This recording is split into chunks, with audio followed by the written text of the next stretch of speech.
Hello, welcome to the video. My name is Uncle Evening, and we are going to be tier listing Shakespeare. Great works, great man, I think.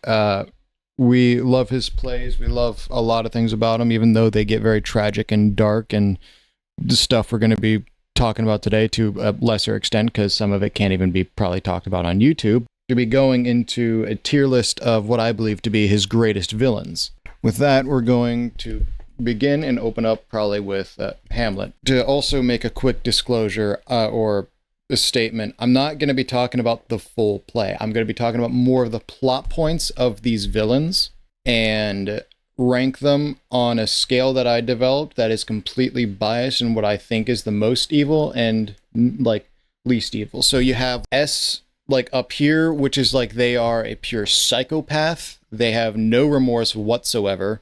Or also what I think is a very good like story arc or something like that for that villain specifically. F is basically just misled villain. They don't do much. They didn't really do it for purely just being evil. I'm putting them down here. Doesn't mean they're a bad character. It doesn't mean they have a bad story or anything like that. It's just they were, I think, misunderstood. That's what down here is for, misunderstood. Starting off, we're going to be going into Hamlet. Why Hamlet? Because it's well known, and you might as well start it off with something that people would like, I think.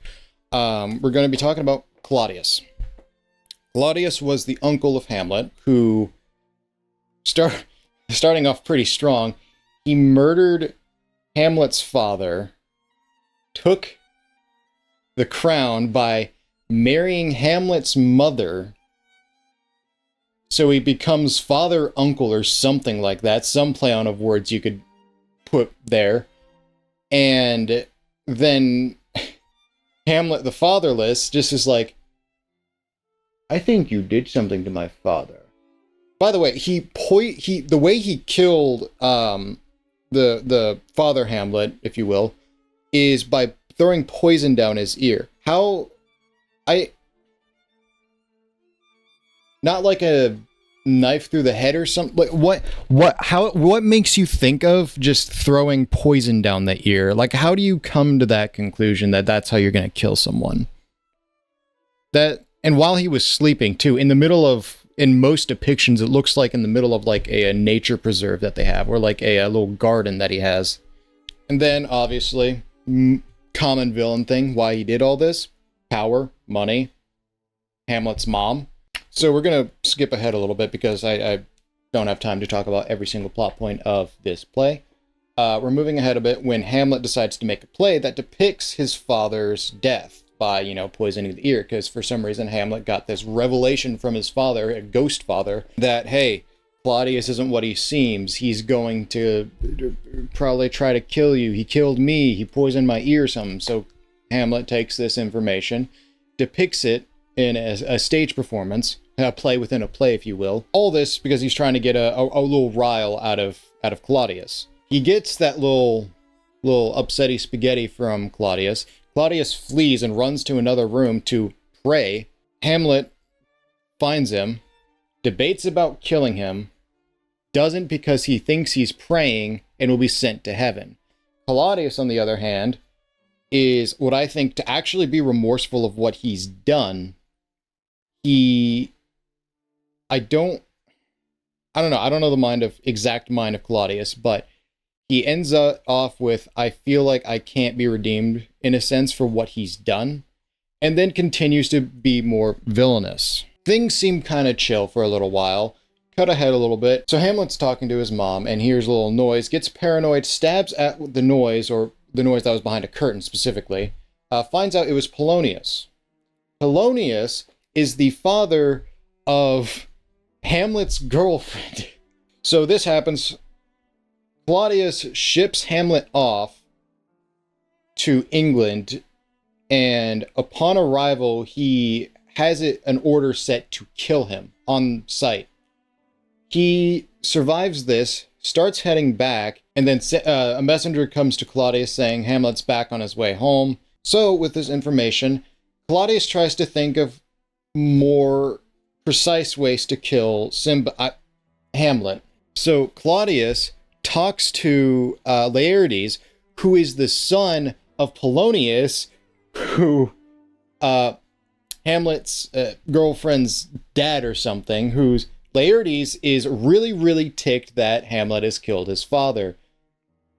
What do you expect? Son doesn't see, but hears that this guy killed his father. Son wants revenge. I can think of an example where a certain someone learns that his mother gets killed, and then kills an entire town of sand people. So, coming back to Claudius's plot to now hopefully kill Hamlet for good, he urges Laertes to poison his sword, get in a duel with Hamlet, so any type of cut that Laertes would make on Hamlet would be instant death. So the time for the duel finally arrives. The duel goes on for a little bit. They both get a few jabs in. What ends up happening is Hamlet gets slightly stabbed. Hamlet then finally manages to kill Laertes. Hamlet's doomed to die at this point. However, even if this was all legit and Hamlet won, there's like a ceremonial cup that they would drink from, like that contained wine or something. Claudius poisoned that as well. So no matter what Hamlet did in this scenario, he was more than likely going to die. The funny thing about this, Hamlet's mom was there. She gets a little thirsty and drinks from the poison cup and promptly dies. There's, I guess, still some left, so Hamlet takes his opportunity once he sees that it's poisoned and stabs Claudius with the poisoned sword, makes Claudius drink the rest of the poisoned wine, and he dies. Because you're not going to survive that. In summary, at this point with Claudius, because we're still talking about Claudius, but I kind of got a little bit on a rant about just kind of the ending of the play, because it's funny to me. Oh, also I forget the guy's name, but someone arrives from another nearby, like, kingdom or something like that. They arrive to the scene of everyone's freaking dead. What? It's really funny to me, and it probably shouldn't be. With ranking Claudius now, I'm gonna put him at like an A tier, we're gonna go with right here, I think. This is where A tier is gonna be. I think it could come close to an S if he didn't go and pray, because I genuinely do think that he was somewhat remorseful. And you know what, actually... I think I'm going to drop him down to a B.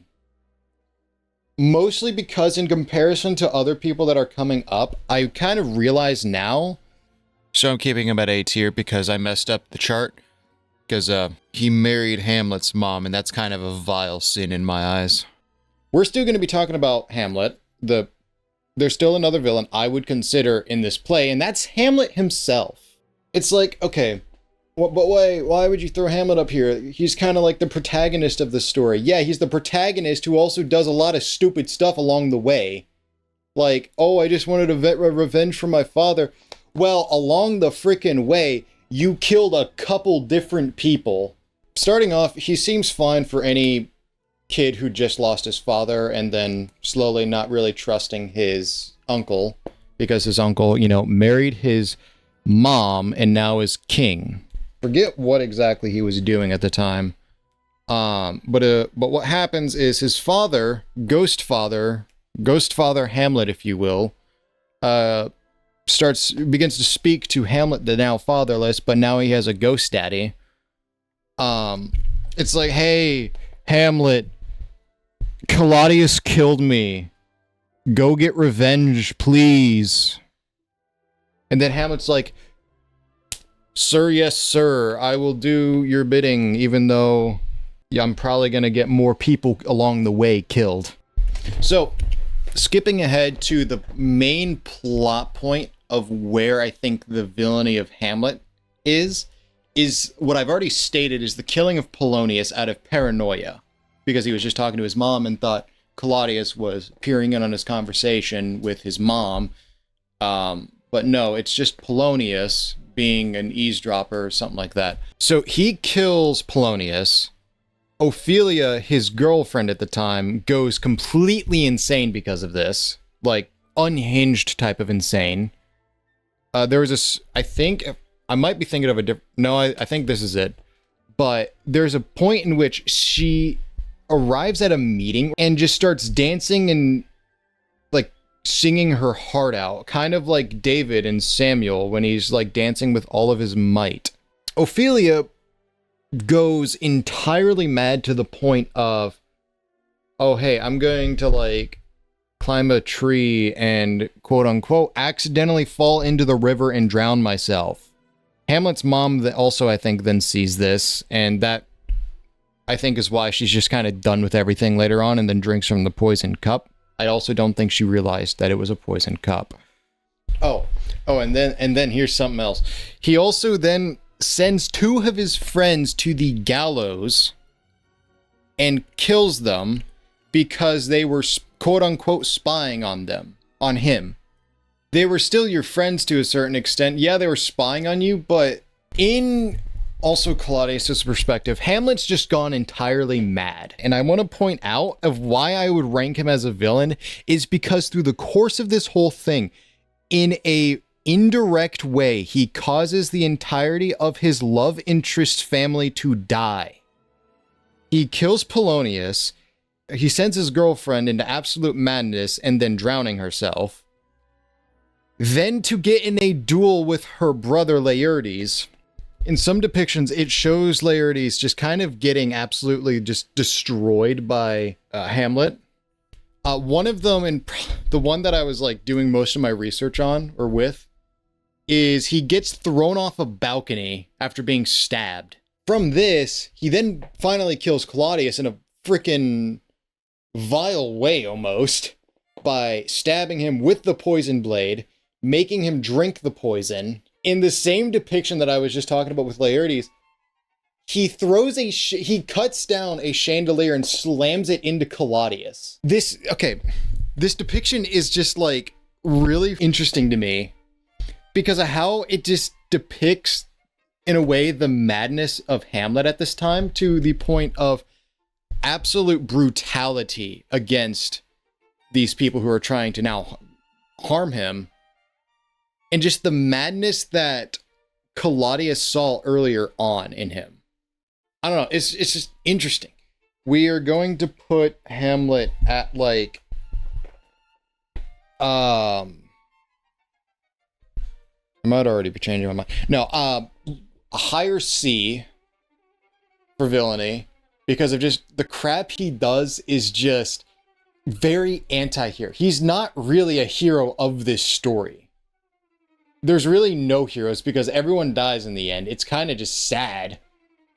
But at the same time, this whole family is screwed. It's kind of good that it's now going to be taken over by, I forget who, but it gets taken over and then the power gets flipped over to this guy who honestly is just like, we need new people in this because everyone here is actually a terrible person. So yeah, Hamlet, high C. Anyways, we're going to move on to Othello. Some might consider to be one of the darker plays, but I don't think it's... I have a hard time with this because yes, it's dark, but it isn't dark like other plays are. We'll get to it. We'll get to it, see if I change my mind on anything that I've already written down. And if I do, then we'll be like, all right, actually, you know what? No, this is the darkest play, but right now, I'm not sure if I consider it the darkest play. Anyways, so Othello, we're going to be talking about Iago. Gilbert got Iago. Kind of like, as in most Shakespeare plays, like a master of puppets. So the backstory with Iago is he learns that Othello is wanting to marry Desdemona,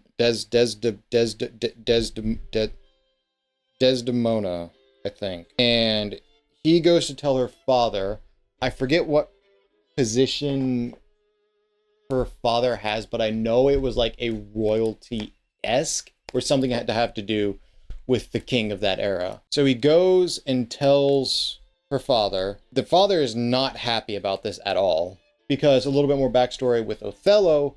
Othello is a Moor that is a different skin color of that time, and Moors were the Africans of that time. So Iago is a certified racist. Moving on, he later learns that someone else is getting a promotion he thinks is more undeserving of it, and he should have gotten that promotion. So he just gets all really ticked off about that, and then he just gets set on this, okay, if I'm going down, everyone else is going down. Brother, you're barely going down. Just work a little bit harder, and then maybe you will get that promotion. But I don't think you got that promotion because you are just going off of just this beginning. You kind of sound like a freaking jerk. Sorry, I had to get that out of my system. Going on to one of the first actual crimes that Iago does. He goes to a bar with this guy who gets a promotion and like, oh, hey, I'm so glad you got the promotion. Let's get drunk. Let's get you specifically drunk. And we'll just have a good time. He goes and talks to another guy and just says, hey, that guy right there who's really, really, really, really drunk, fight him. All right. The other guy who's also being sent to duel, I think is also a little tipsy at this time. And it's just like, all right. This other guy who goes to duel him isn't exactly the brightest. He isn't the brightest candle on the cake, but he'll listen. And that's all Iago needed. The duel doesn't go well in terms of what Iago wanted. And then Iago after this is just like, I need to absolutely ruin the life of Othello because he has too high of a rank over me, and I don't want him to be over me because he's a Moor. Here's another little funny segment. So to also give names to, because I'm just saying this guy did this guy, Cassio is the one who Iago is trying to kill right now because Cassio is the one who got the promotion. Rodrigo is the one who is not very smart. So again, Iago gets Rodrigo to try to again attack Cassio at like dead of night or something. They start dueling. Rodrigo gets stabbed and then is just down on the ground. He's not dead yet, I think. And Iago then comes up behind Cassio, stabs him in the leg, and runs off before Cassio can notice into the darkness. Iago comes to Cassio, who's laying on the ground, who he just stabbed, and is like, dude, what happened? Are you okay? Cassio, I guess, is just like, Rodrigo over there tried to kill me, just out of spite, I guess, and Iago goes to Rodrigo and kills him because he attacked Cassio. Regardless, Iago is an absolute piece of work. I don't know if I absolutely love him or if I absolutely love hate him. Like, I don't know. Because the way he does things is really funny to me. Over the course of this whole thing, Iago has always just been whispering into Othello's ear about, maybe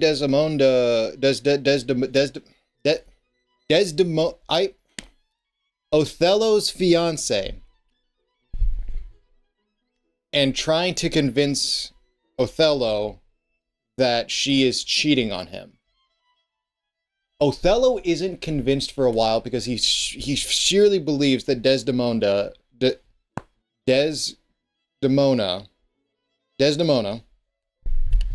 is very loyal, which she is. Earlier on, there's a scene in which Othello is irritated at Desdemona because Iago just told him something relating to this at the very beginning, and Desdemona is trying to figure out, okay, Othello, what is wrong? She gives him a handkerchief or something like that because I think he was like almost in tears. He knocks it away from her. The handkerchief falls. Iago's wife picks this up and then hands it or gives it to Iago. And then later on, to the point where we're back to the point where I was talking about, Iago makes up a scene with Cassio and someone who really likes to get around. I think it's Bianca. Bianca. And it's her giving a handkerchief to Cassio that Iago gave to her.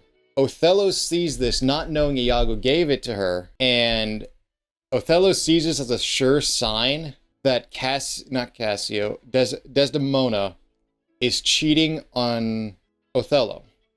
So with this, he comes back, I guess, to Iago and is like, "That's it. I'm so ticked. I'm going to kill her." And Iago is probably just like, "Do it, Palpatine." The end of the play happens, which is Othello. I can't laugh. This is actually horrible. I cannot laugh at this. Othello ends up smothering Desdemona, learns from Iago's wife, Amelia, that Iago is a lying piece of dirt and that she was not cheating on you as a setup by Iago. Othello is just like, "No, Iago's my buddy. He wouldn't lie." Iago comes in once. Amelia is saying, "Iago's an idiot. Like, he's lying to you. Desdemona did not do this." And Othello's just like, "I'm sheerly convinced that she did because of the scene that I saw." Iago comes in and hears everything that's going on, and he's just like, "This is my wife. She's an idiot and doesn't know what she's talking about." Amelia, who got the handkerchief back after, I guess, Iago was done with it, I don't remember if it really shows how she gets it back. And I think this is then again, this is also a thing, and I did my research a few weeks ago, and I might be forgetting something. Amelia shows the handkerchief. Othello is just like, "What, are you kidding me?" And Iago is just like, "I don't have another defense," and then kills his wife and runs off. Later to be caught, and I think he gets killed off screen. That's just a short summary of what the crap happens. There is so much more to this, and it leads Othello to end up taking his own life. I really can't smile or laugh about this, and I'm trying not to, but it really is just a play of a lack of communication. And someone who just had the right objects to cause the right amount of crimes to make someone believe that this person is doing him wrong. When Othello and Desdemona could have just had a conversation, talked about everything, and it would have been okay. There's a few other people that Othello could have talked to, and everything would have been fine, and it would have been proven that Iago's actually the idiot or the manipulator in this sense, and that he would have realized that Iago is manipulating him. With this being said, Iago, A tier, mid A tier, because in the end he's just like, yeah, I'd probably freaking do it again, seeing how he kills his wife.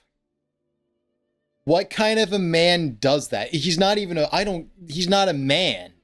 Like, brother, are you dumb? Are you like, well, no, he's a villain. Actual villain. Like, I'm almost debating about like changing it to like a lower S. No, I'm going to keep it at more or less a higher A. I'm going to keep it at a higher A. We'll go from there.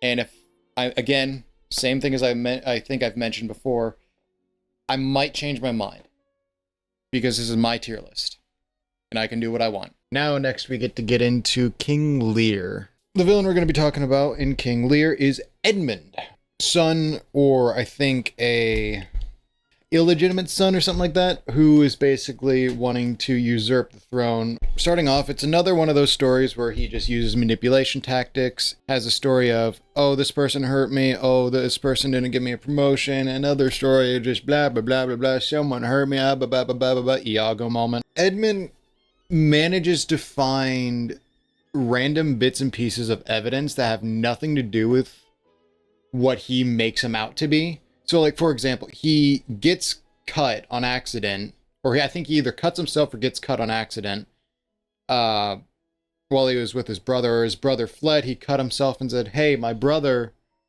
just cut me. He tried to kill me, and now he's running away because he doesn't want to get hurt. And the king is just like, anger. Moving on, he also forges letters and sends him to the, I think, or manages to make him get sent to the king indirectly.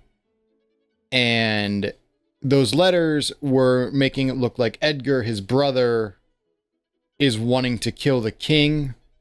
So now the king is trying to kill Edgar. Edmund is very behind the scenes in this, but he's like one of the only real villains in this whole story.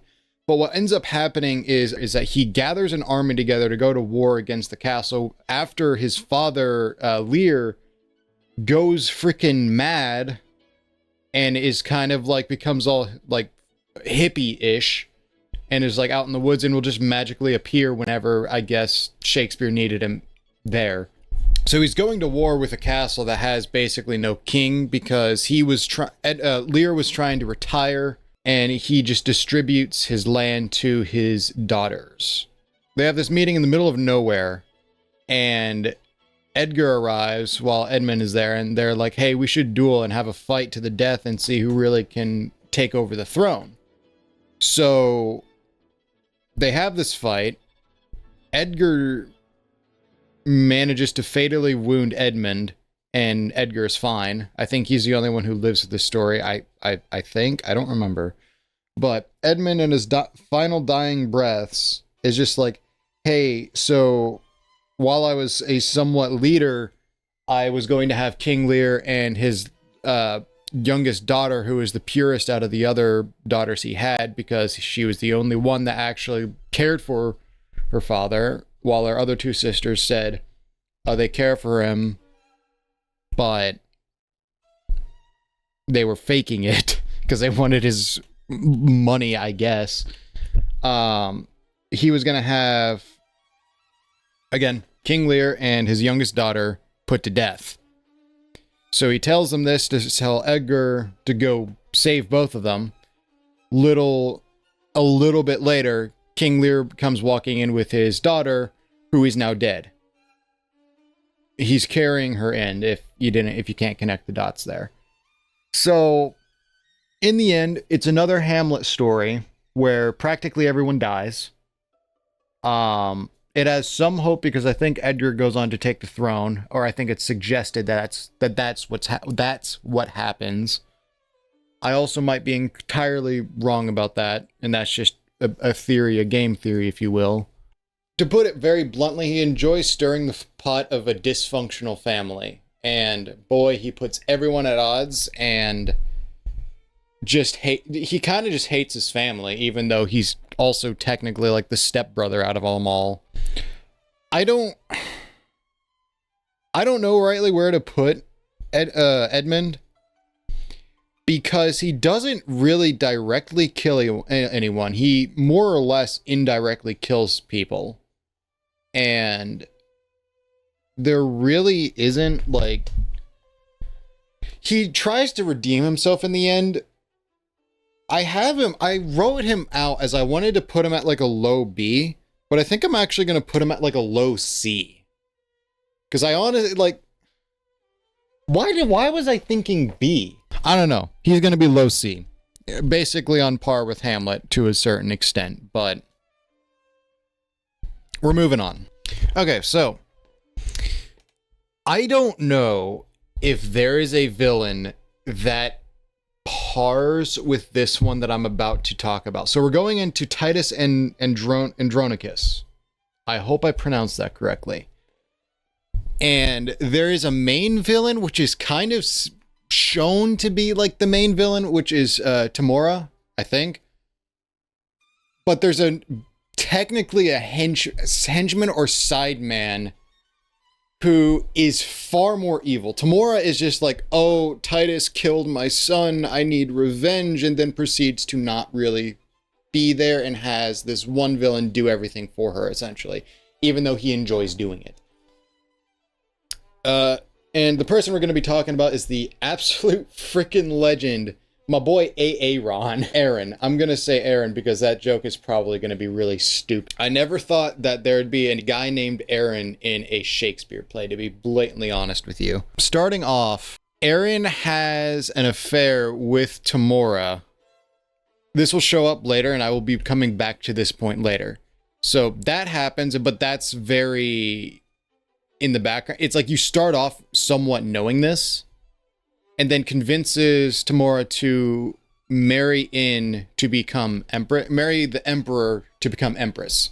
And then Tamora, now empress, is convincing the emperor to put more distrust into Titus. That being said, it just kind of throws Titus very far under the bus, even though he was kind of a very well-respected person at the time, and especially in Rome, especially by the emperor. But then slander keeps happening, and oh boy. I should also mention, similarly to Othello, Aaron is a Moor, so he's a little bit more pigmented, if you will. One of the first moments in which you meet Aaron is when one of the two remaining sons of Tamora are fighting, because they're fighting over this one chick. And Aaron breaks them up and tells them, you both can have her if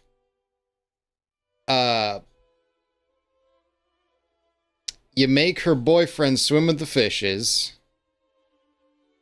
and then absolutely just defile her in ways that I am not going to be going into detail about. If you want to know, read the book, but read the play. But word of warning, it is probably the most gruesome play there is from Shakespeare. It was a very dark Shakespearean play with what my research was showing me, and it was close to one of his first ones when he was first getting into tragedies, at least. So later on, Aaron comes to Titus and has some of the remaining sons of Titus, or says to have some of the remaining sons of Titus, and tells them he will spare them if you let me cut your hand off. So Titus, in absolute distress, allows Aaron to cut his hand off for him to later just be sent his two sons' heads. Did I mention Aaron was absolutely, like, psychotic? Entirely psychotic? So after this whole situation, Aaron is down in, like, a deep chamber of the Emperor's castle, or palace, or whatever it be, and he's with the two sons of Tamora. All of a sudden, a nurse comes in with a child saying Tamora just had a child, and she literally just got married. They all notice that the baby is a little more pigmented, a little more pigmented than the others, and it leads on to the two sons asking Aaron, well, you know what? I'm just going to read it word for word as to what is said in this whole segment, because as dark as this play is, it makes one of the most banger dialogues ever. And hold on. Villain, what hast thou done? Thou which thou canst not undo. Thou hast undone our mother. Villain, I have done thy mother. That's right. Shakespeare makes the first Yo Mama joke, at least the first written Yo Mama joke. I want to say Aaron is a legend, but he's also the most despicable villain I've ever read about in Shakespeare. Regardless, we're moving on because there's even more. So after this, the nurse is like, okay, we got to kill this child because racism is essentially what's going on. So Aaron kills the nurse, grabs the child, and leaves. To only be captured finally. I think the baby is safe because it's not really talked about, or in the research I was doing, it just kind of vanished. But he's basically going to be sentenced to death. And he's asked any last words. And the man just goes, I have no sympathy. I take enjoyment in the things I've done. And I do them all again without pay. That is a very, summarized thing of what he says, and probably more or less a paraphrase on my part. But my gosh, I was going to say high S tier. He's getting his own tier. Congratulations. The freaking Aaron tier. It goes above S. Aaron tier. Welcome Aaron tier. The next villain we're going to be talking about is from the play Julius Caesar. And the villain we're going to be discussing is Cassius. Cassius sees that Brutus is sad for some odd reason. He takes this opportunity to start questioning Brutus's loyalties and stuff like that, and kind of playing, oh, but what if this could happen? Oh, what if that could happen? It's revealed that supposedly Julius Caesar is going to be crowned king or emperor soon. And Cassius throws in the whole, like, what if he begins to become a tyrannical king or emperor? And Brutus is just like, I don't want that to happen. I want him to remain a hero. And they're just like, oh, but like, oh, what if this one thing that hasn't happened yet, hasn't even been proven to happen yet, what if that ends up happening? And what if we could prevent that now? And what if this and that and that? So remember, kids, a situation will definitely happen if you make it up in your head. So if you think that uncle of yours is going to try poisoning your dad in the ear, poison him first. Anyways, Cassius starts forging letters and then throwing them up to Brutus, basically making him think that, oh, maybe the whole general public is thinking that Caesar would become a tyrannical emperor. So then by the way, I find this part funny. He's throwing these letters just up into his window, kind of like, you know, a secret meeting at night when you're trying to like send like messages up to your lover who's in a higher level than you, or just in her like room or something. Romeo and Juliet reference right there. So Cassius gets together a bunch of conspirators to meet at Brutus's house, I think. And Brutus confesses that, okay, so I think the general public is now going against Caesar, and I think it might be best to put him to rest while he still remains a hero in everyone's minds before he becomes a tyrannical king. Going back to what I stated earlier, remember, kids, a situation in your head will always happen if you think it will happen. They basically think that the reason for all this is because Caesar is like all full of himself and stuff like that, even though he denied the crown 3 different times and is just like, no, I don't need this. Like, yeah, he was definitely full of himself. You know. So now we get to the main crime of the evening, where stabby times happens. Basically, they have a mega meeting where Caesar was told don't go by his wife because his wife had a dream about he's going to die at this meeting, and then he's just like, all right, maybe I will stay. And then a little messenger who was one of the conspirators is like, hey, maybe you should go to this. And he's like, you know what, fine. So he ends up going, and then people are telling him while he's walking up to his throne, like, hey, maybe you shouldn't be here. Maybe you should go back home if your wife told you that you should be home. And he's just like, nah, I'll be fine. I trust all my people. Oh boy. So time goes on. He's just like, yada, yada, yada. Things happen. People might get stabbed. Caesar gets stabbed. Everyone panics. Then Brutus and Cassius are just like, he was going to become a tyrannical emperor, and we wanted to put him to rest while he still remained a hero. So then Mark Antony, who I guess was also drunk the night prior and is very hungover, is like, what the crap did you guys just do? And they're just like, no. Rest assured, he died a hero. He didn't die a tyrannical king like we thought he would be. So Mark Antony's just like, oh, okay, hey, could I speak a few words? Cassius is just like, no. Brutus is just like, go for it, man. So Mark Antony, basically using also manipulation tactics, sways the whole crowd into going against now Cassius and Brutus. Really, really kind of funny, honestly. So after this whole situation happens, civil war arises. Brutus and Cassius on one side, and then you got Octavius and Antony on the other side. Octavius, who I'm going to be talking about later. Spoilers. Brutus and Cassius are at the end of like the line. Everything's going horribly for them. Everyone is against them now. And Cassius is just like, screw this, I'm out. And Cassius also is one who never directly kills someone, but gets several people indirectly killed. I think I'm actually going to put him at like a low B tier, because one, he is a really, really good manipulator, and two, that's where I see him, because I vote other people who are technically kind of worse than him, like a little bit lower, but seem, I don't know. I'm going to keep him at B tier. Lower B tier, but still B tier. I got another brief thing, another person I will be talking about in Julius Caesar, and that is Brutus. I do not have as much to say on Brutus, but I feel like I should mention him because he was kind of the other main antagonist, technically. More of an anti-hero, honestly. And I want to mention him because, yes, he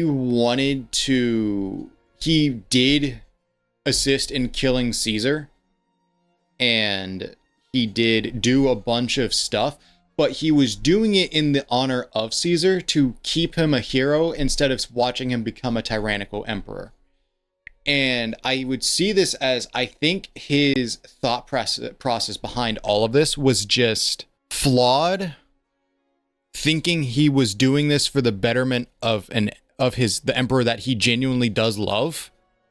But when actuality, it was Cassius persuading him that you're doing this almost for Cassius because Cassius hates Caesar at this time. So for this, I also just need more villains to talk about. So I'm throwing Brutus down at an F tier. F tier, again, I should mention, is just not a bad written character, but a misunderstood character. Mostly because, again, Brutus was looking at all this thinking that he was doing this for good, when in actuality, this was very evil because, again, this was only a thought that was brewed in Cassius's mind, and it potentially wasn't going to happen anyways. But that aside, we're going to be moving on. And now someone who I briefly mentioned in the one before. We're going to be going into Antony and Cleopatra. Who are we going to be talking about? Octavius.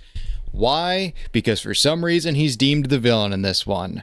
I am going to be very biased with this one. So starting off, Antony and Cleopatra are now dating. This is also a couple years after the whole situation with Julius Caesar. With this type of stuff, you kind of have to go historical because it is one of Shakespeare's historical plays, but it isn't entirely historically accurate to an extent. But I can only go off of what the play talks about, because that's why I'm making this whole video to begin with, is just going off of the play, not history, even though I love history.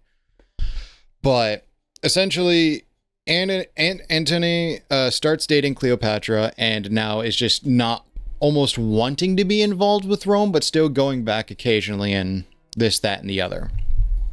I personally have problems with Octavius being the villain depicted in this, mostly because, again, I want to mention this because this is also going off historically and also some biasism, but he also is one who built up the Roman Empire to kind of its glory days. Like, did he do some flawed things? Probably, but what political leader hasn't done flawed things? Anyways, in all fairness, this is just like the story of Octavius kind of getting salty because he lost his boy to Cleopatra, so Antony is now just overly simping for Cleopatra and not really assisting in problems that are revolving around Rome right now. If I were also going off of history, which I can't, but I'm going to be mentioning history a good bit with this one. I think this actually is the last thing I'm going to mention, but Antony and Cleopatra historically would also kill servants for sheer enjoyment. Who were the real villains in this story? Oh no, apparently a freaking leader or / dictator who wasn't even a bad dictator. Anyways, really one of the bigger things he ends up doing is going to war with Egypt, or specifically Cleopatra, mostly because he really wants to get his homeboy back.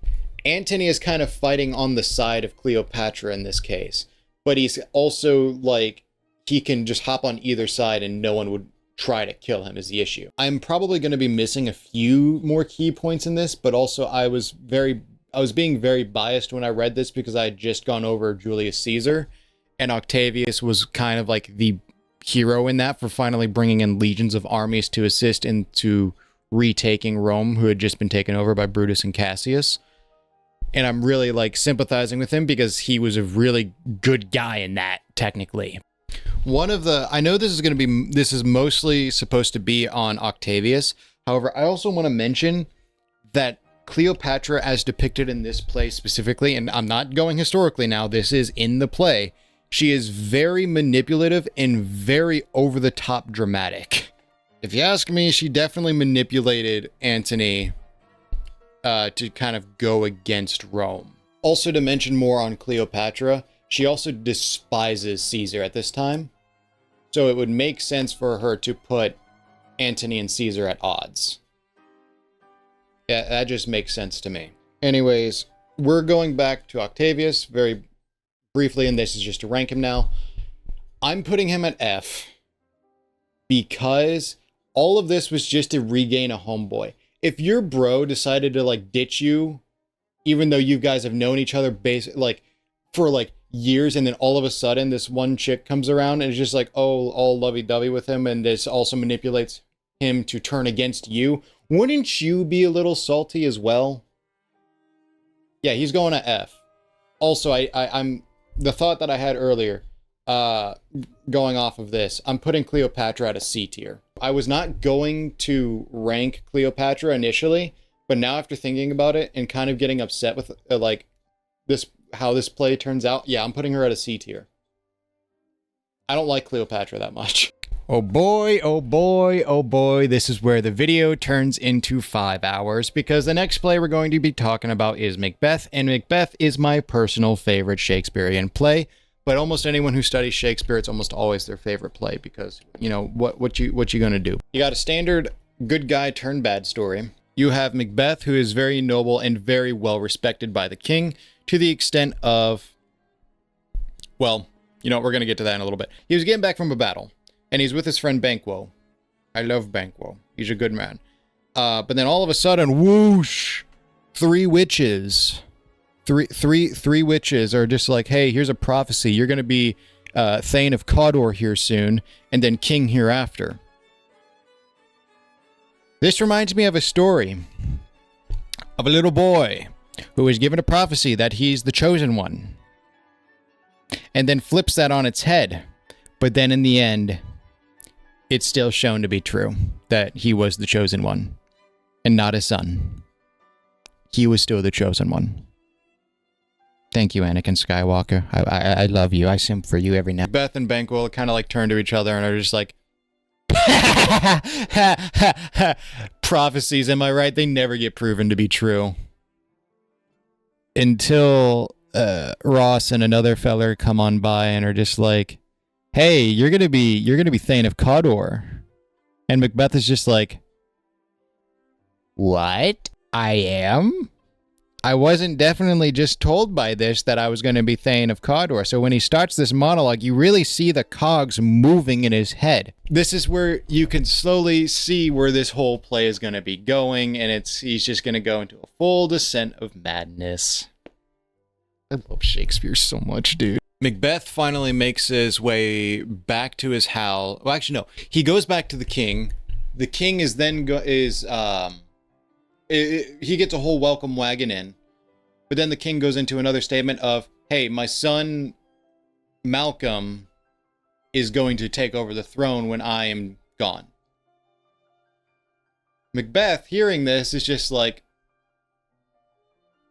out on my watch. No, that's gonna be mine. So this prompts, I believe it was then mentioned either there or it's mentioned later, or it's just cut over to everyone. The king and his men are on his way to, Alexa, what Thane was Macbeth of? So I just received word that's actually really fun. Returns to his home in Glamis, and there greets his wife, and his wife who also is doing monologues of just like, man, I wish I were a man just so I can also assist in killing the king, or just kill the king myself. And then Macbeth comes walking in, and she's just like, hey, kill the king. And he's just like, but I respect him. I don't want to. And then she slaps him around a little bit for this second act. And then he finally is just like, all right, fine, I'll do it. And so he finally goes and kills the king.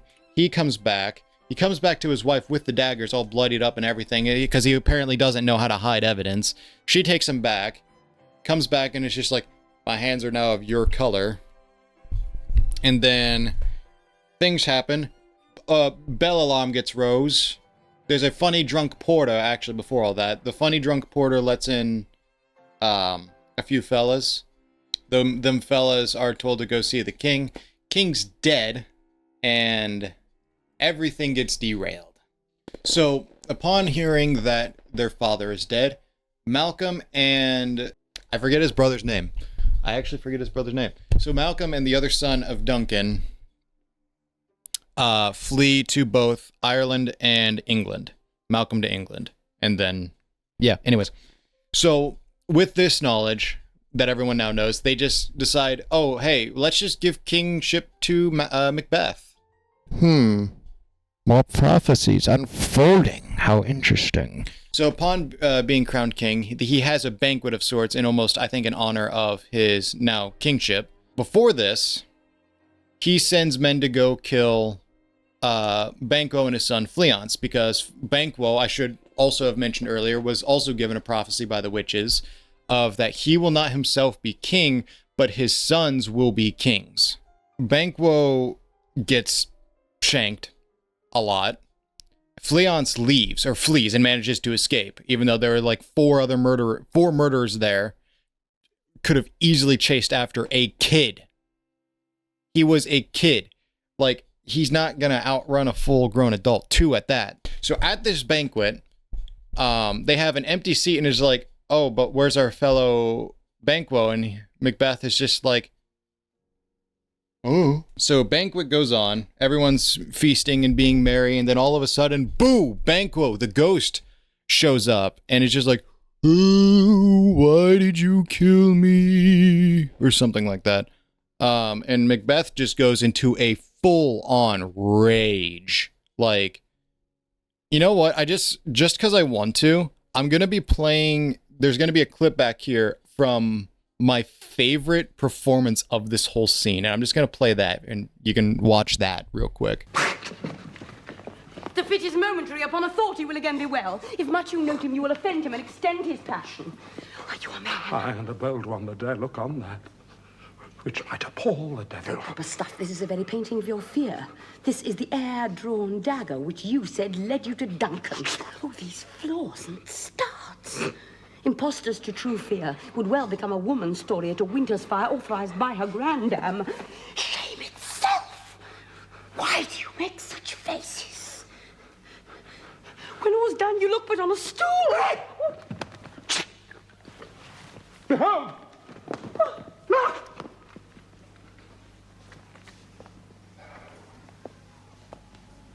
How say you? What care I thou canst not speak to? If charnel houses in our graves must send those that we bury back, our monuments shall be the moors of kites. What quite unmanned in folly. If I stand here, I saw him! Fie for shame!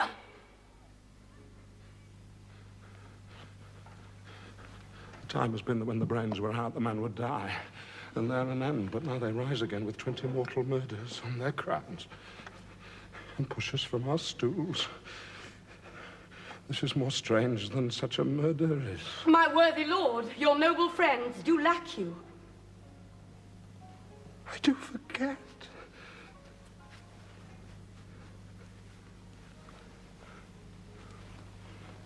Do not muse at me. My most worthy friends, I have a strange infirmity which is nothing to those that know me.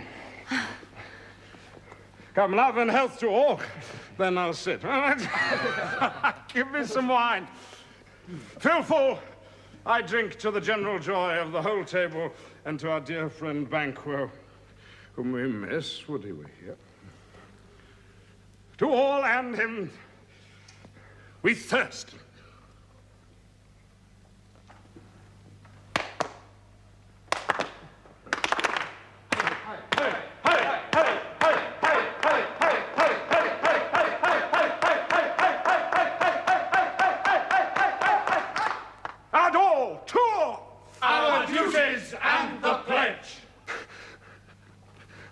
Avaunt and quit my sight!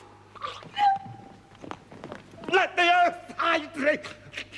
Thy bones are marrowless.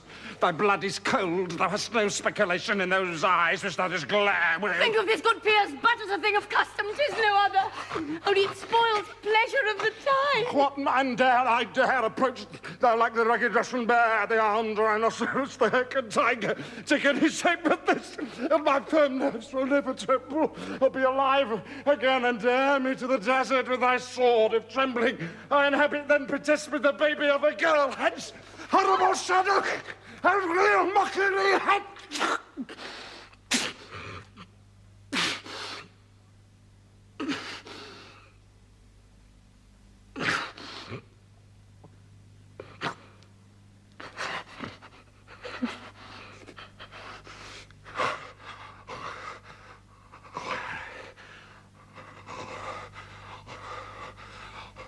It's also on YouTube, and I'll probably link it in my description as well, because, you know, I don't want to...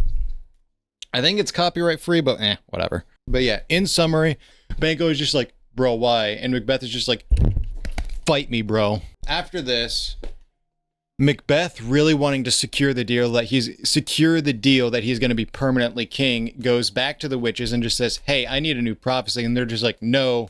And then he convinces them enough that, hey, I need a new prophecy. And they're just like, all right, fine. Beware Macduff. And beware the one who is untimely. Beware Macduff, and beware the one who is untimely ripped from their mother's womb. So with this knowledge now, he sends more murderers to the house of Macduff and slaughters the entire household. But it gives us another really great dialogue. I love Shakespeare dialogue so much. Oh my gosh. And I'm going to be simping over Shakespeare for freaking ever. Who knows? So Lady Macduff and her son are having a conversation about whether or not Macduff was a coward or not for fleeing, because he was going to England to meet up with Malcolm. So they're thinking that he's just a coward, and his son's just like, he's not a coward. Are you stupid? But then the murderers arrive. The murderers just go, Macduff is a traitor. And then, or to fully quote, the son Macduff just goes, thou liest, thou shaggered villain. The murderer then just goes, what? You egg? And then stabs a child on screen. Yep, we get a child murder in a Shakespeare play, fellers. Yikes. And then that's where everything unfolds and the entire household gets slaughtered. Word gets to Macduff. Macduff gets very angry. He also convinces Malcolm to finally go to war with Scotland, and that all unfolds. So, now we move on to... So, war begins to happen. Make another really cool connection. Macbeth is told a prophecy in the same time when he's told to be aware of Macduff, that the trees of Dunsinane will move into the kingdom or start pushing, or like, I think it's, yeah, the trees of Dunsinane would be moving into the castle and raid it. How this gets fulfilled, and also I just want to mention, it's just in my head, it's just the trees of Fangorn Forest in Lord of the Rings marching into Isengard. So the war happens, everything goes sideways. Macbeth personally kills more people, finally gets into a duel with Macduff, which is revealed that, hey, I was untimely ripped from my mother's womb, and Macbeth is just like, and then, yeah, you know what happens. You already can figure out what happens there. Macbeth loses the battle. Macduff wins. Malcolm is then going to be crowned king, for sure. And then we're on set with a better kingship under Malcolm, and everything is going to be all hunky-dory afterwards. But in summary, Macbeth, definitely not out of biasism, S tier. The idea of a good man going into complete psychopath is just so interesting to me. And with Macbeth, you see him be so hesitant with killing his first victim, Duncan, to then just easily say, go kill my best friend, go slaughter an entire household, then kills probably more offstage people, or a lot more offstage deaths that were caused by him during the war. And he turns from a noble man into a deranged psychopath because he has no mercy nor regret of the things he's done in the end. In his head, it could have been like where maybe in the back of his mind, he's just like, oh, I screwed up. But verbally, he did not say that. So we don't know for sure. And I just think that he was just completely unremorseful. And it allows me to be able to say, I'm going to put him at S tier. So there's that.